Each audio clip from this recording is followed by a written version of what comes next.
Gracias por acompañarnos una vez más.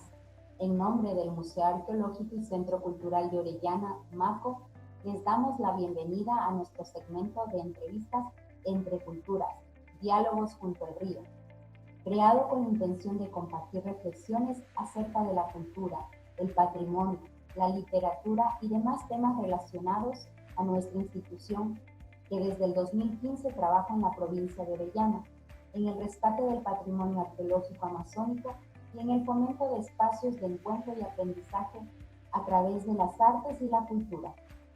Hoy hablaremos sobre memorias del teatro, con el propósito de resaltar la importancia de esta rama de las artes escénicas y recordar el rol que jugó en la formación de gestores culturales en la región amazónica y particularmente en la ciudad del Coco. De esta manera, damos la bienvenida a Christoph Baumann, actor, director y profesor profesional de teatro de origen alemán, radicado por 36 años en Ecuador. Ha realizado varios proyectos, entre ellos fue fundador, junto a Pablo Aguirre, de la sala de teatro El Telón de Aquiles. También ha participado en diferentes festivales y giras, como el primer Festival de Arte y Cultura en Brasilia, Brasil, la gira nacional por 60 pueblos de 15 provincias del Ecuador en el camión de teatro del proyecto Tablas sobre Ruedas, con quienes visitó la provincia de Orellana en la Amazonía ecuatoriana y empezó a apasionarse del tema de la zona intangible. Igualmente, ha sido director del Centro Cultural Ecuatoriano Alemán, Asociación Humboldt en Quito, y ha actuado en diversas películas y series de televisión, entre ellas Entre Marx y una mujer desnuda, con la dirección de Camilo Luzuriaga, y Dejémonos de Vainas, con la dirección de Petty Andino. Además, ha participado en 30 cortos para el canal de internet Enchufe TV. Asimismo, en calidad de entrevistador nos acompaña Felipe Segura, promotor cultural del MACO, con 12 años de experiencia, vinculado a proyectos culturales y a la capacitación en artes escénicas, a niños, jóvenes y adultos en talleres, cursos vacacionales y demás actividades a nivel local y nacional. Cristo, conocemos que el teatro, rama de las artes escénicas, le ha permitido recorrer el país entero. Cuéntenos qué es lo que significa el teatro para usted. Wow. Empezamos con la pregunta más difícil. Es que lo digo eso porque creo que como artistas siempre estamos con cada nuevo proyecto, cada obra que estamos haciendo, es como, por eso me da tanto chiste cuando dicen, te estás reinventando, porque nosotros nos reinventamos cada rato, creo. No solo por pandemia, el artista siempre creo que redefine las metas, qué está investigando, qué va a hacer, y entra en terrenos desconocidos y en esa parte desconocida, porque además es imaginaria, vas investigando y viendo y tocas un poco como la sensación, cuál es mi público y ese público, cómo le puedo tocar el nervio, ¿no? Entonces, para mí el teatro es un ámbito totalmente imaginario que vamos construyendo, ¿sí? Con el texto, con los actores, con la escenografía, con la forma como hablan, la dicción, el vestuario, y creamos un mundo aparte, un mundo imaginario, que no es el mundo real, pero es un reflejo del mundo real. Muchas veces dicen es como el teatro o el arte es la hermana quejumbrosa de la belleza, como que es quejumbrosa porque se queja, no todo está perfecto y trata de mostrar lo que está escondido debajo de la superficie de las convenciones sociales, ¿no? Y un poco mostrar un ser humano con toda su pasión, su lado oscuro, su lado de luz, pero mostrar todo el panorama, ¿no? Y a mí me da mucho gusto que es justamente una imaginación que parte de la realidad y desemboca en la realidad otra vez y da a la gente una imagen de sí, un espejo, ¿no? Que de pronto no es fiel el espejo, es inventado, ¿no? Pero sirve para la reflexión, sirve para la diversión. Eso podría decir. Ok, muy bien, interesante todo lo que nos cuentas del teatro para ti. De acuerdo con su trayectoria como actor y director de teatro, menciónenos cómo se inició y por qué decidió dedicarse al teatro. Yo en el colegio hice con mi primera novia un curso de literatura. Teníamos 17 años y dábamos literatura moderna, contemporánea, alemana, como un curso ofreciendo en las tardes a los otros alumnos, porque era apasionado de la lectura, ¿no? Como adolescente. Y después, cuando ya hice el bachillerato, pensé, voy a estudiar literatura, filosofía, se llama Freie Universität. Había también una materia con un excelente filósofo y profesor que se llamaba Ciencia del Origen de las Religiones. Entonces yo empecé estudiando cosas que me gustan, sin pensar demasiado en qué voy a hacer como profesional después. Si me quedaba en la universidad, hubiera sido asistente a algún profesor. Me gustaba la lingüística y cosas por el estilo, pero a un momento dado, a los 2 años, sentí que mi cabeza crecía de información, todo información, pero no tenía medios de expresarme escribiendo, y me cayó en las manos un libro que se llamaba Hacia un teatro pobre, de un muy famoso director polaco que se llamaba Jerzy Grotowski.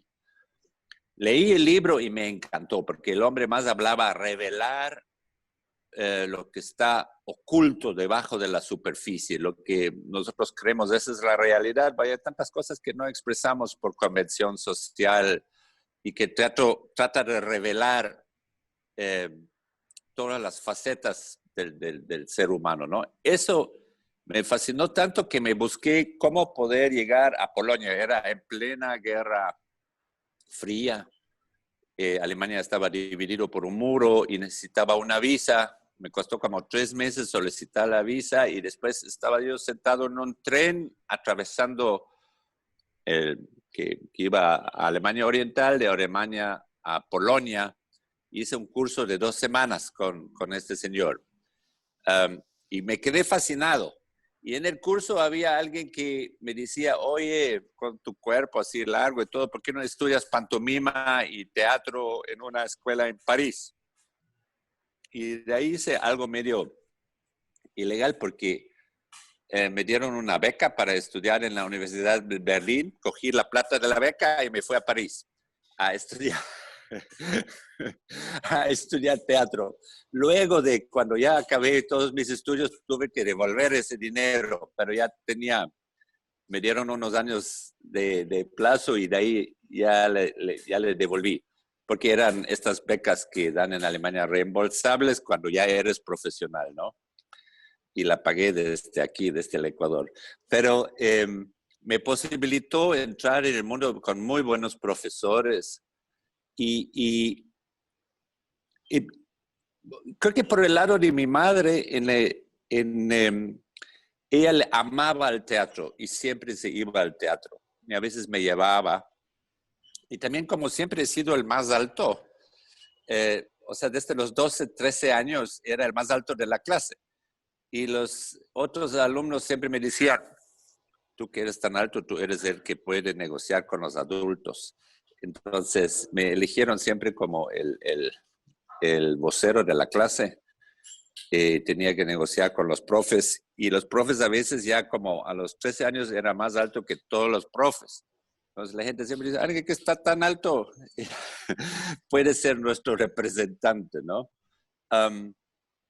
Y te cuento todo eso, es que tenía esa tendencia a ser comunicador entre la gente, ¿no? Y ser como un puente, eso por un lado. Por otro lado, yo heredé de mi padre la vena cómica. Él era siempre un hombre que en las situaciones más tenaces sacaba un chiste. Y así también era como el clown de la clase, lo cual es un perfil para muchos actores, ¿no? Pero no quería nada de teatro hasta que me cayó en mano ese libro y sentía que solo estudiar y estas ciencias medias secas, teóricas, no me sentía bien. Necesitaba un medio de expresión. Y eso creo que me impulsó ya tenía como 22, 23 años, decir, voy a intentar el camino del teatro, pero quiero ser director. Pero para eso voy a estudiar cómo funciona la actuación. Y empecé como actor, ¿no? Un poco eso, como te doy varias facetas de la decisión de estudiar teatro, ¿no? Por el lado de mi madre, por el lado del físico, alto, comunicador, y por el lado de la universidad, que realmente sentí no es un buen camino ser profe de colegio. Me pareció tan largo el colegio hasta los 19 años, desde los 6, 7 años de estudiar y estar sentado. Pues quería algo más móvil como profesión, ¿no? Ok, perfecto. O sea, interesante todo esto que tuviste que pasar para llegar a la profesión como Sí. tal del teatro. Y así Uh-huh. como tu historia, hay muchísimos casos de personas que han hecho cosas sorprendentes para luego terminar con su profesión tan bonita del teatro, ¿no? Sí, Eso es sí. lo bueno, ¿no? Que algún rato puedes tú sentarte e incluso hacer una obra de tu propia trayectoria, de cómo fue que tú te enganchaste con el teatro y todo esto. Sí, o sea, uno va recuperando en algunas obras partes de la vida que ha vivido, ¿no? Pero específicamente algo como autobiográfico todavía no lo he intentado. Tal vez en mi stand-up comedy, cuando que se llama Soroche, las vivencias de un alemán de 2 metros en el país de los hobbits, ahí, vos eres alto, Felipe. Pero la Sí, mayoría no son tan altos como tú, ¿no? claro. Y entonces, ahí cuento mi vivencia en el Ecuador, llegando a los 30 años al Ecuador y como yo como extranjero he visto ese país, ¿no? Ese es como autobiográfico en gran parte y parte inventado, sí. Ok, sigamos con la siguiente pregunta. Recordamos las visitas que realizó con su trabajo a la provincia de Orellana, con la Fundación Alejandro Lavaca. Cuéntenos, ¿cómo fue la experiencia en la caravana cultural por las riberas del río Napo? O sea, de verdad, hablándote, es de las experiencias más lindas que he hecho con el teatro en mi vida. Porque eso sí fue loquísimo. Primero, el trabajo con ustedes, ¿no? Contigo, con Erika, o sea, hemos tenido grupos variados, ¿no? Si se acuerdan, yo he llegado varias veces y poco a poco se quedó un grupo como el corazón de un grupo donde estás tú, Erika, y dame un par de nombres más a ver si me acuerdo, porque no me acuerdo de todos. Uno que es chiquito, pero tuco. Eh, José Enrique Sí, que el José, y sí. Pepe. Pepe. Okay. Pepe, uno que murió, que era parte del grupo, Él era el Pepe, el Bonacerito. ese era el Pepe. El Pepe, ¿no es cierto? Sí. Sí, sí. De él me acuerdo, pero había alguien que era cuidador del albergue. Ah, tú estás hablando de Adrián. ¿De quién? Adrián. Adrián, claro. Ajá. O sea, no tengo presente el nombre, pero sí tengo presencia de las personas, pero ya no me acuerdo muy bien el nombre. Pero bueno, ese grupo poco a poco emergió como con unas funciones súper importantes, porque eran los enlaces de la fundación con con las escuelas, los colegios, ¿no? Y ese grupo también hacía teatro. Por ejemplo, me acuerdo una obra que empezó sobre el embarazo prematuro, ¿no? Había al inicio algo así como dando a las personas, a los jóvenes, adolescentes, de a ver cómo se cuidan y las consecuencias del embarazo prematuro. Cosas súper importantes para la edad, ¿no? Y talleres. A veces hemos dado taller en este albergue, a veces dimos en espacios pequeños. Había diferentes personas, pero ese grupo se quedó. Y me quedan también memorias de talleres. Una vez una chica en un barrio nos invitó a ver una obra en la casa. No sé si te acuerdas, Felipe. Había una moto y intervenía toda la familia, el tío, y hizo justo esta historia sobre el embarazo. Estaba lloviendo afuera. Era un pequeño tipo garaje o algo así, o el patio trasero, y llegaba en moto personas. Era una obra de teatro inventado donde la gente llegaba en las movilidades que tenían a participar en la obra. Y eso era súper emocionante. Estaba la Milagros Aguirre y yo sentados mirando, y ustedes también, porque no todos ustedes participaban. Y era como hacer una obra desde la realidad de una casa donde la gente vive y todo su entorno familiar participaba. Fue súper fascinante para mí ver cómo alguien cogió el mensaje del teatro y lo aplicó a su realidad, ¿no?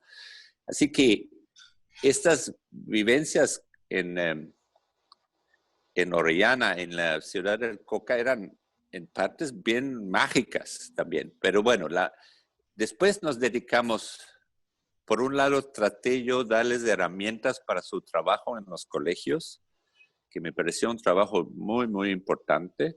Y por otro lado, hacíamos obras, lo cual es un poco complicado porque no había tanto tiempo. Pero el momento que encontramos los cuentos de los que recopiló José Miguel Gordaraz, del libro Mitos y Leyendas de los Napurunas, el origen de los mosquitos y otras cortas, también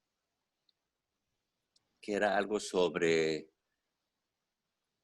¿cómo era este cuento? El nombre, van escapando por una escalera hacia la luna y al final se queda en la luna el uno y la mujer se queda abajo como pájaro triste que siempre da unos sonidos y el hombre se queda arriba en la luna. ¿Cómo era eso?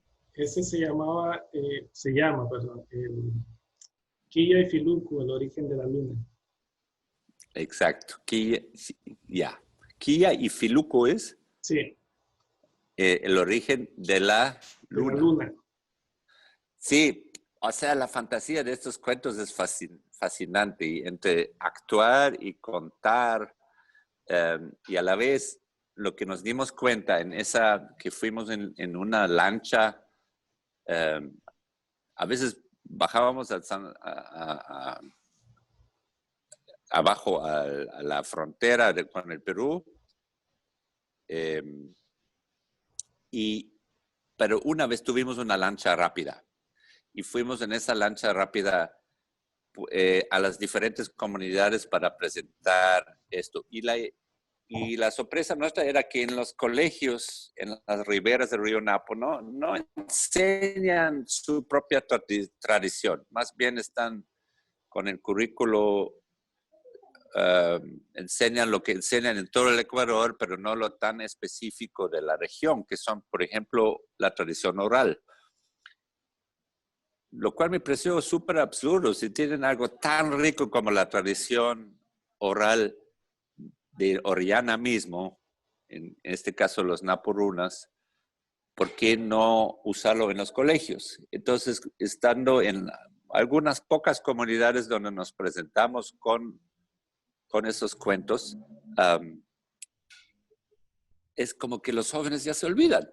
Y era como memoria viva de una tradición que todavía alguna gente mayor cuenta y que José Miguel había recopilado. Así que lo que quiero decir es, me fascinó el mundo amazónico, por un lado, porque no había ido tantas veces. Y estaba a través de Orellana descubriendo la Amazonía ecuatoriana, por un lado, junto con ustedes. Y por otro lado, sentí que realmente el trabajo con gente que luego son como gestores culturales en el COCA, que no ha habido ninguno antes, o sea, no con estas funciones como ustedes, dejaba una huella interesante e importante.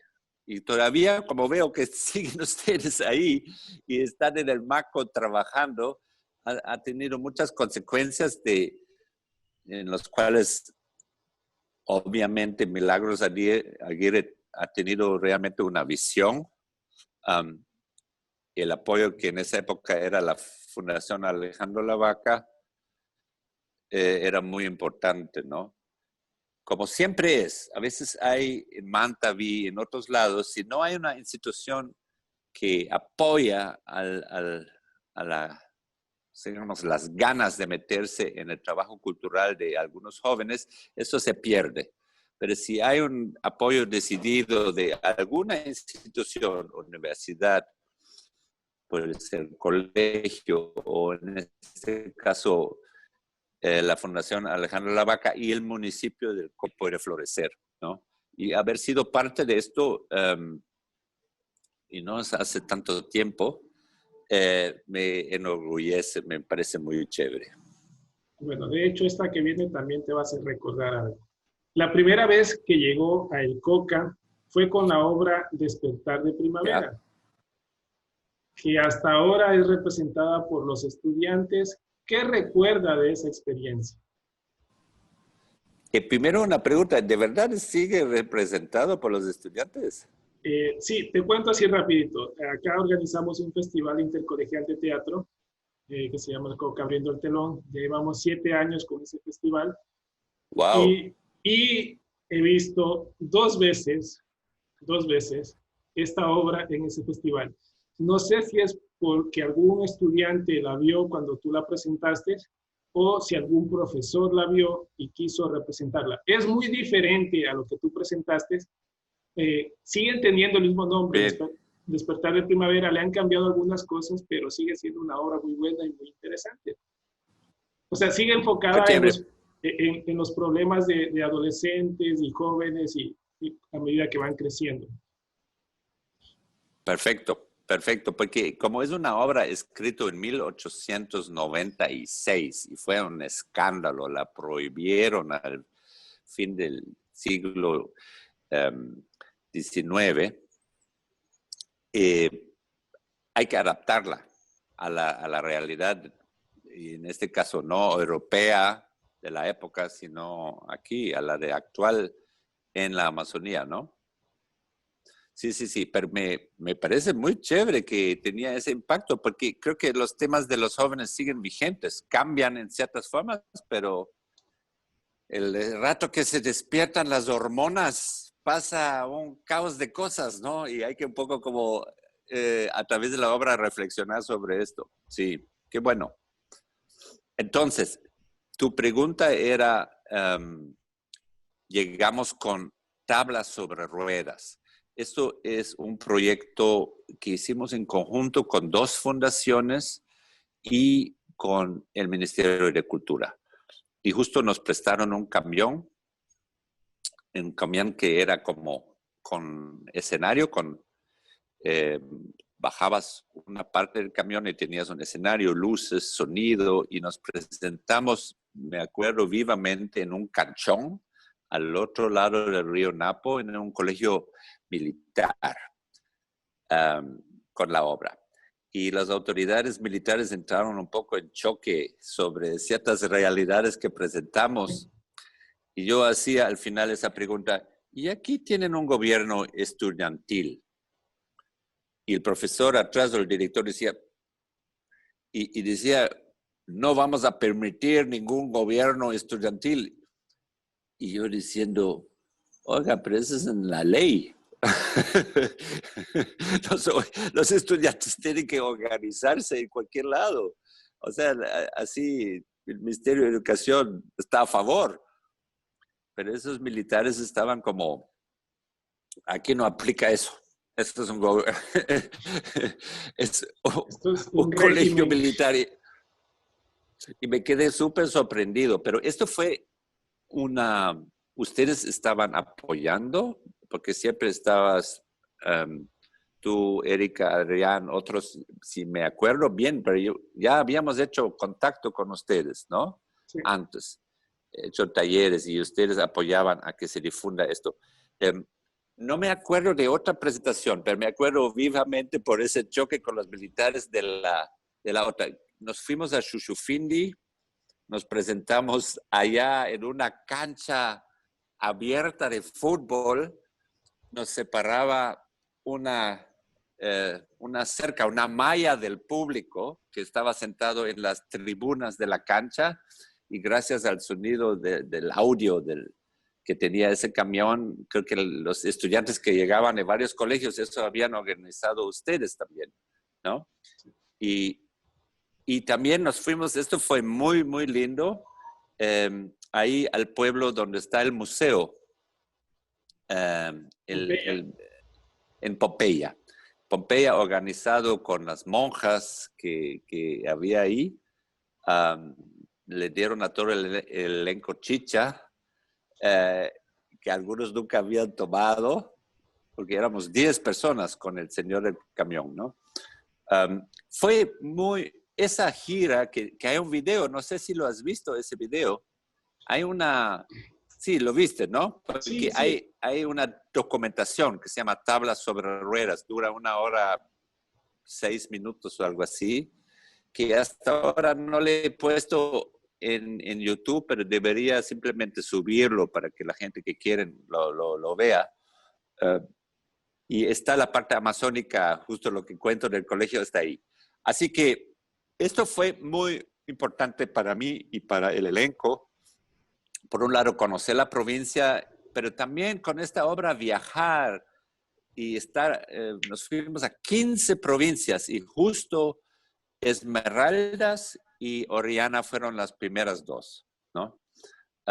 Pero fue una experiencia tanto dentro del grupo, pero también con los diferentes públicos, y hacer un documental sobre esto fue algo lindísimo. De verdad, es un recuerdo muy vivo para nosotros.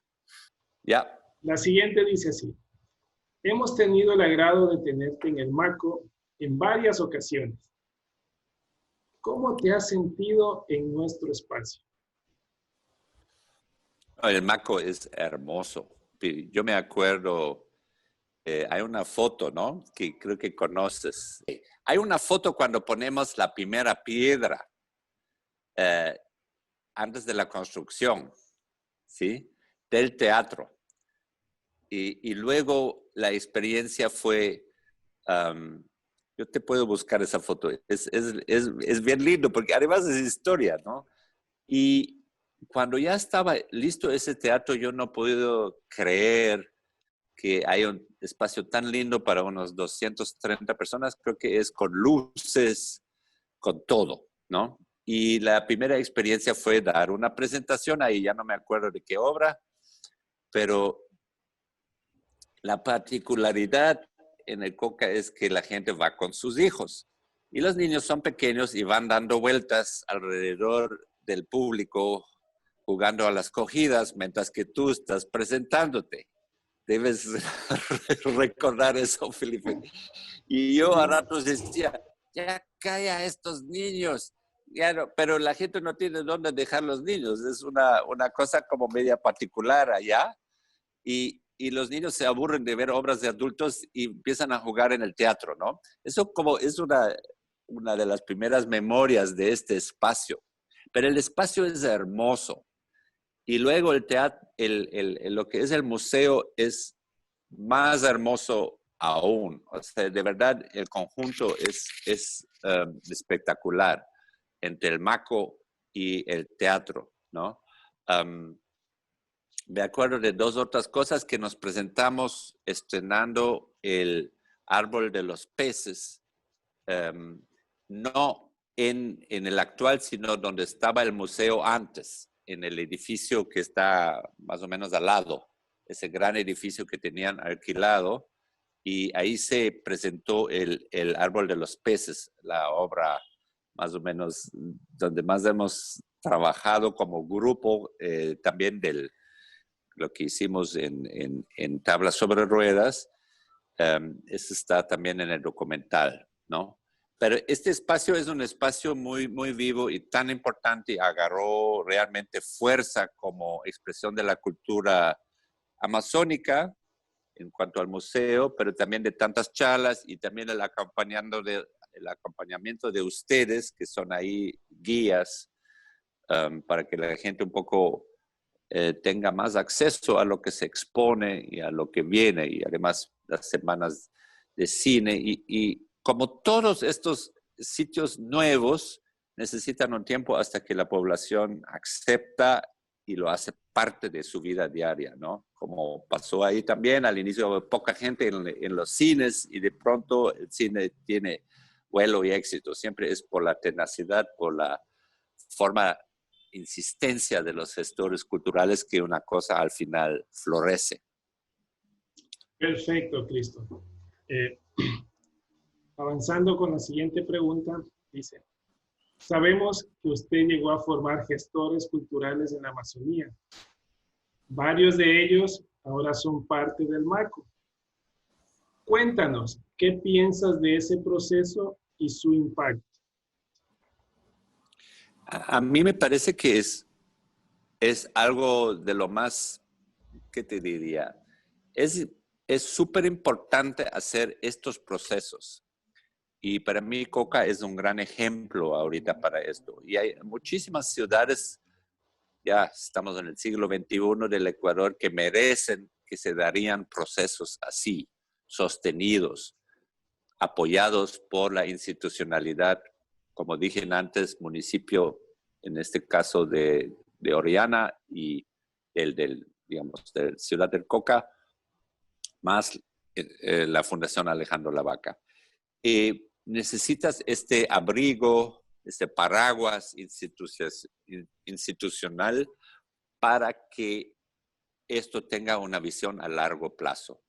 Y eso emergió poco a poco, y mucho tenía que ver Milagros Aguirre en esto. Su visión, su insistencia, sus buenas relaciones con el municipio, a que se dé este proceso, porque no es solo que alguien venga a dar un taller. Esto es una parte. La otra parte es que las autoridades dicen, yo pongo a largo plazo apoyo, dinero, espacios y también ocupación para esa gente, ¿no? Y cuando sucede ese vínculo, que alguien, como en este caso Milagros, hace los vínculos y da la visión, y de ahí viene un apoyo a largo plazo, gente como ustedes que ahorita están en el MACO, no solo se educan, sino encuentran empleo también. Y al final su empleo sirve para futuras generaciones de enamorarse de la cultura, de su propia cultura, ¿no? Y porque muchas veces con esa globalización, y estamos ahorita en pandemia, metidos en los celulares, no se olvide que todo es cultura globalizada, pero ¿dónde queda la cultura propia? ¿No? Y yo creo que ustedes son ahí los que orientan a la gente, les hacen acuerdo de cuál es su origen. Así es. En verdad, sí, o sea, cuando hay instituciones que se comprometen y apoyan este tipo de trabajo, el resultado da cosas muy, muy bonitas, muy Sí, interesantes. hay muchos ejemplos en el país. Uno más antiguo que el de ustedes es el grupo de teatro de la Trinchera en Manta, que fue colegial primero y luego encontró un apoyo del Banco Central de la época. Yo estoy hablando de los 80s y 90s. Se formó un grupo de teatro y luego es la Universidad Laica Eloy Alfaro que apoyó a ese grupo y dio empleo a sus miembros como gestores culturales en la universidad. Y ese grupo se sustentó y floreció y ahorita tiene un teatro propio y sin la institucionalidad no hubiera sido posible. Así es. Es demasiado recuerdo, demasiado memoria cuando... Sí, yo creo que deberíamos hacer otra entrevista para poder Sí. seguir hablando de este tema. Así con fogata y hacer con un maito y conversar y hacerle, hacerle más un curso. Perfecto, Dale perfecto, sería nomás. así. Ya, la siguiente dice, usted ha trabajado con muchas personas y colectivos. ¿Qué opina del trabajo colaborativo y de la idea de hacer teatro con su familia? Y, o sea, cuando se da esto es interesante. Empecemos con mi familia. Mi esposa Tamara es actriz y es muy buena, como vimos en Tablas sobre Ruedas, en nuestra gira por 15 provincias. Ella es también organizadora, ella trabajaba todo lo que es recurso humano, yo más bien en las instituciones con las cuales teníamos que bregar y lidiar. Y ahí estaba mi hija, tía Camila. Ella ha actuado, nos ha dirigido y fue la organizadora del camión ella organizaba todo lo que es escenografía de montaje y desmontaje de la obra junto con el resto del grupo. Y mi hijo Gabriel, que es músico, él es de esta banda que se llaman los Swing Original Monks. Él de pequeño, igual que mi hija, hicieron luces, como muchos hijos de teatreros, las luces para los padres, la banda sonora, manejarla, y nunca se interesó demasiado en el teatro, pero de pronto en el colegio hizo un papel en una obra en el colegio Pestalozzi en Tupaco, y después él entró de lleno en la música, pero ahora ha actuado ya, hemos coincidido ya en 2 películas juntos, y actúa y es cantante y pone la parte teatral en su grupo. Eso solo como decir que nuestra familia es como un núcleo, ¿no? Y yo veo como es un arte colectivo el teatro, involucra en muchísimos casos, si tú ves actores, actrices conocidas o no tan conocidas, que hay una parte fuerte de la familia metido dentro de la empresa teatral que están haciendo, ¿no? Los hijos a veces no activamente, sino solo inconscientemente viendo, aprenden, porque están rodeados como en las familias de los músicos o en familias de científicos, están siempre rodeados de esta información y de estos ambientes de los teatros, ¿no? Entonces les es muy fácil la entrada y desarrollar también su talento en esto, ¿no? Entonces, le doy todo eso como ejemplo para decir, no siempre se da, a veces es una sola persona, a veces contra la voluntad de los padres, que dice, yo quiero hacer esto porque me siento feliz expresándome sobre un escenario. Y si los padres entienden, para la felicidad de su hijo, apoyan. Si los padres no entienden, van a ser siempre el adversario, el obstáculo y hay guerra en la familia, porque creo que el deseo de expresión, el deseo de encontrar el destino que te hace feliz es más fuerte que la adversidad que con los padres en vez de subyugarte, ¿no? Pero son núcleos muy potentes las familias. Y como te dije antes en la entrevista, esta familia en un barrio del Coca, donde fuimos en la lluvia y presentaban una obra sobre el embarazo prematuro, esto se dio espontáneamente y ellos seguían presentándose de vez en cuando. Y esto fue como el núcleo de, me imagino, de algo de conciencia en ese barrio. Listo, avancemos. Ahora que la mayoría de actividades culturales se han tenido que forzosamente adaptar a la web o al formato virtual, recordamos Enchufe TV, una serie muy conocida en el país de la cual usted ha sido parte. Cuéntenos, ¿cuáles fueron los impactos positivos o aportes que este trabajo le brindó?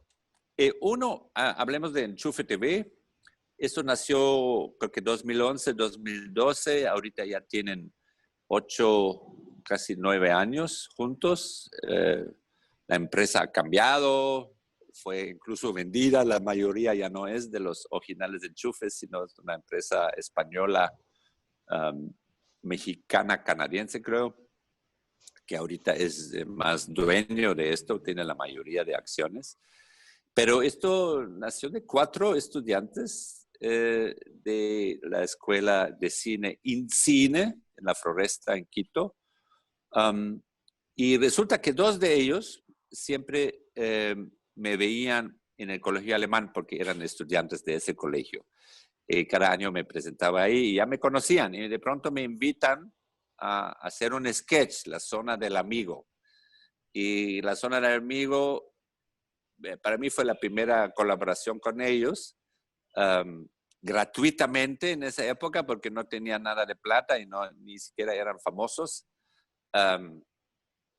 Y 2 muy queridos amigos eran los guionistas, Ave Jaramillo, stand-upero conocido en Quito, y el Pancho Viñachi, con el cual sigo trabajando actualmente. Y cuando digo la frase, no era cállate poco hombre, sino la frase era al inicio, cállate loser. Me dicen, pronúncialo como un quiteño, lusa. Y no era cómico. Y de ahí Jorge Ulloa, el director, decía, prueba una vez cállate poco hombre. Y yo dije la frase y todo el mundo, así con el rigor y el dedo, y todo el mundo se rió tanto, pero nadie visualizaba que esto iba a ser una frase que luego se hizo como un meme,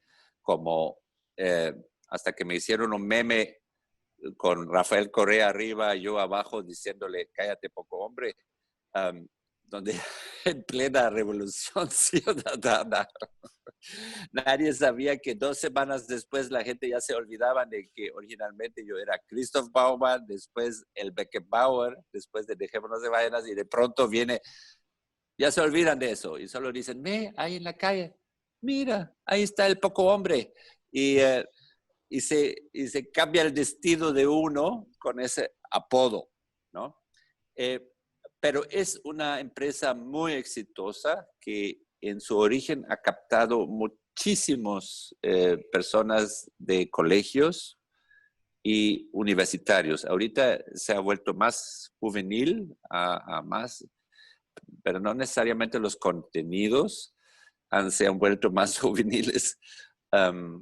Y bueno, tiene 22 y algo millones de suscriptores y es un poderío, el 6º canal más grande en el mundo de contenidos cómicos y el primer canal en habla hispana en comicidad. O sea, es un poderío tremendo, ¿no? Y de vez en cuando sigo trabajando con ellos. Ahorita sale una serie en los YouTube Originals, que es una serie de 4 capítulos de un videojuego que se dañó, que se llama Mortal Glitch. Sale el 2 de septiembre. Esa es mi última colaboración con ellos. Eso hicimos antes de la pandemia con muchos actores que han salido en Enchufe y otros también. Entre estos está mi hijo también. El tráiler ya ya se puede ver, ¿no? Esto en cuanto a enchufe, ¿no? Listo. Entonces, te hago la siguiente pregunta con la que concluiríamos esta entrevista, Cristian. En la actualidad, ¿en qué proyectos se encuentra trabajando? Listo. Cuando empezó esa epidemia, la pandemia, yo básicamente hago 3 cosas. Me doy talleres y esto sigo con gente de todo el país, de otros lados. Ahorita tengo un taller con 16 personas. Hay una chica del Cusco ahí. Hay gente de Guayaquil, de norte del país, del centro del país y muchos de Quito. Se ha ampliado la gama a raíz del Internet. Gente que antes tenía que vivir en Quito y participar en los talleres que siempre doy en el Teatro Telón de Aquiles en Tumbaco, ahorita está en su casa y puede participar desde cualquier rincón. Y colaboro con una escuela de yoga que se llama Durga's Tiger School, que es internacional, donde doy talleres también para gente que son profesores de yoga. Y ahí es internacional, ahí tengo alumnos de Estados Unidos, de Alemania, de Dubái, o sea, de todo rincón del mundo, de Rusia. Es una vez por semana y un taller para profesionales también. Ese es uno. Lo otro es que empecé a presentar mi stand-up comedy Soroche online 6 veces, una vez también para un público europeo. Y, o sea, he sido activo, porque creo que si no me pongo activo me deprimo en esa pandemia. y tratando de aprender cómo usar de la mejor forma la herramienta digital por ejemplo, en los talleres no puedes hacer lo mismo que haces en un típico taller presencial, como trabajé con ustedes.